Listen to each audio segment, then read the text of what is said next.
ሚኒስትሩ ግብጽ ሰላምና መረጋጋትን አደጋ ላይ ከሚጠሉ አፍራሽ ድርጊቶች እንድትቆጠብ አሳሰቡም።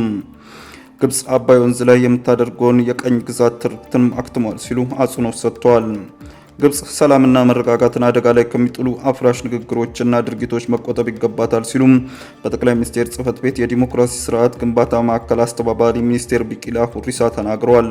ግብጽ በአገሪቱ በአባይ ወንዝ ላይ የምታደርገው የቀኝ ግዛት ትርክትም አክትሟል ያሉት ሚኒስቴሩ በቀኝ ግዛት ዘመንም አስተሳሰብ ጥቅምን ማረጋገጥ እንደማይቻል በአጽንኦት ሰጥተዋል። ሚኒስቴሩ ግብጽ በናይል ወንዝ ላይ እኔ ብቻ የበላይነቱን ልውሰድ የሚል ጊዜው ያለፈበት ትርክት ተቀባይነት እንደሌለው ገልጸው መሰል እሳቤዎችን ከሀገር ባለፈ ቀጠናዊ መረጋጋትን ስጋት ውስጥ የሚከቱ መሆናቸውን አስረድተዋል። አክለውም ከሰሞኑ የግብጽ ሚኒስቴር ጉዳይ የውጭ ጉዳይ ሚኒስቴር መሐመድ አብዱልፈታህ ታላቁ የኢትዮጵያ ህዳሴ ግድብን በተመለከተ የሰጡት አስተያየት በጽኑ የወገዙት ቢቂላ ሁሪሳም የአብደላቲን ንግግር የዘመኑን እውነታ የማይመጥን የቀኝ ግዛት እሳቤ ሲሉ ገልጾታል። በተጨማሪም ግብጽ ኢትዮጵያን እንድታረጋጋ ተላላኪ ቡድኖች በመመልመል እና በማሰማራት እየደገፈች መሆኑን ገልጸው ይህንን አካሄድ ኃላፊነቱ የጎደለው ጠብ አጫሪ ድርጊት ነው ሲሉም ኮንነዋል።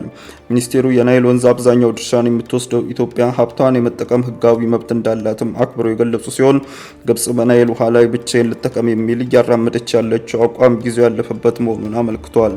ሚኒስቴሩ አያይዘውም የኢትዮጵያ የባህር በር ባለቤትነት ጥያቄ ህጋዊና በመርህ ላይ የተመሰረተ መሆኑን ዓለም አቀፍ ማህበረሰብ ይህንን የኢትዮጵያ መብት እውቅና እየሰጠው እንደሚገኝ መግለጻቸውን የዘገበው ሚዲያ ነው።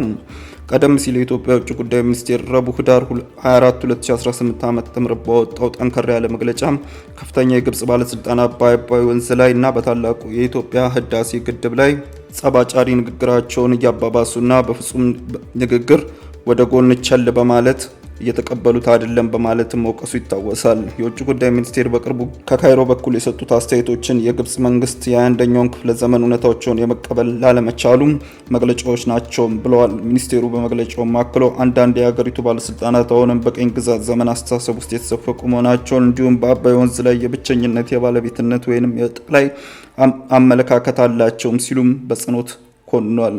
ሚኒስቴሩ በመግለጫቸውም ግብጽ የቀኝ ግዛት ዘመን ስምምነቶችን በተደጋጋሚ ማንሳቷን አጥብቆ የተቸ ሲሆን አዲስ አበባ ካይሮ ለመተው እየከበዳት ያሉትን የቀኝ ግዛት ቅሪቶችን የምትሸከምበት ጫንቃም ሆነ የምታስተናግድበት ምንም ቦታ የላትም ሲሉ በአክብሮት ገልጸዋል።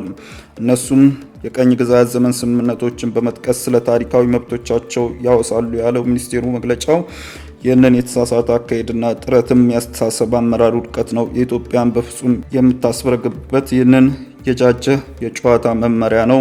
መርህ ለመተውም ጊዜ አሁን ነው ሲሉ አጽንኦት ሰጥተዋል። ሚኒስቴሩ በመጨረሻም ግብጽ የአፍሪካ ቀንድን ለማተራመስ ለረጅም ጊዜ የዘለቀ ጥረት ማድረጓን በመጥቀስም የወቀሰ ሲሆን አያይዞም የግብጽ ባለስልጣናት ተላላኪ ደካማና የተከፋፈሉ ጥገኛ መንግስታትን ለማስፈን በማሰብ ኢትዮጵያ ላይ ያተኮረ ቢሆንም በሷ ማለትም በኢትዮጵያ ብቻ ያልተገደበ ቀጠናውን የማተራመስ ዘመቻ ታካሂዳለች ሲሉም ከሷል። የውጭ ጉዳይ ሚኒስቴር መግለጫም ኢትዮጵያ በአፍሪካ የነጻነት ንቅናቄዎች ውስጥ ያላትን ታሪካዊ ሚና በድጋሚ በማስመዝገብ አገሪቱ አባይን የመጠቀም መብት አላት ሲልም አጽንኦት ሰጥቷል። ወንዙ ከኢትዮጵያ ከፍታዎች ላይ እንደሚመነጭና አብዛኛውን የናይል ውሃም አስተዋጽኦ የሚያደርግም እንደሆነ አስታውሰዋል። ፍትሐዊ፣ ምክንያታዊ እና እኩል የሆነ አጠቃቀም የዓለም አቀፍ ህግ መሰረታዊ መርህ ነው ሲሉ የገለጸው ሚኒስቴሩ አክሎም ኢትዮጵያ በወሰኗ ውስጥ የሚገኙ የተፈጥሮ መብቶችን ለመጠቀም ከማንም ፍቃድ የመጠየቅ ግዴታ የለባትም ብሏል። ሚኒስቴሩ በመግለጫውም ታላቁ የኢትዮጵያ ህዳሴ ግድብ የአፍሪካን ራስን የመቻል እንዲሁም የእድገት ምልክት መሆኑን በማስመዝገብ ትብብር ወደፊትም ለመራመድ ብቸኛዋና የተሻለው መንገድ እንደሆነም በአክብሮ ገልጿል።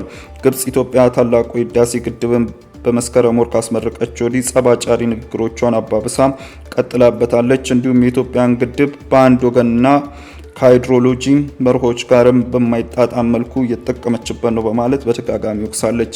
በተጨማሪም በቅርብ ሳምንታት ውስጥ በብሉ ናይል ወንዝ ላይ የተደረገውን ድንገተኛ ያልተለመደ የውሃ ልቀት በውሃ ስርዓቷ ውስጥ ማረጋጋት ለመጠቀም የቶሽካንን የውሃ ማስተንፈሻ እንድትከፍትም እንዳስገደዳትም ስትገልጽ ነበር። ኢትዮጵያ በበኩሏ እነዚህን የካይሮ ክሶችን ውድቅ ያደረገች ሲሆን ታላቁ የኢትዮጵያ ህዳሴ ግድብ እንዲያውም የጎርፍ አደጋን ለመቀነስ አስተዋጽኦ እንዳደረገም ገልጻለች። ውድ ተመልካቾቻችን በዕለታዊው የዛሬ ውሎ ፕሮግራማችን ይዘንላችሁ የቀረብናቸው ዋና ዋና መረጃዎች እነዚህ ነበሩ። ከፕሮግራም ጋር አብሬያችሁ ቆይታ ያደረኩት እኔ አብዲስ አደፋር ነበርኩ። ከሌሎች የኬሎ ሚዲያ ፕሮግራሞች ጋር መልካም ቆይታ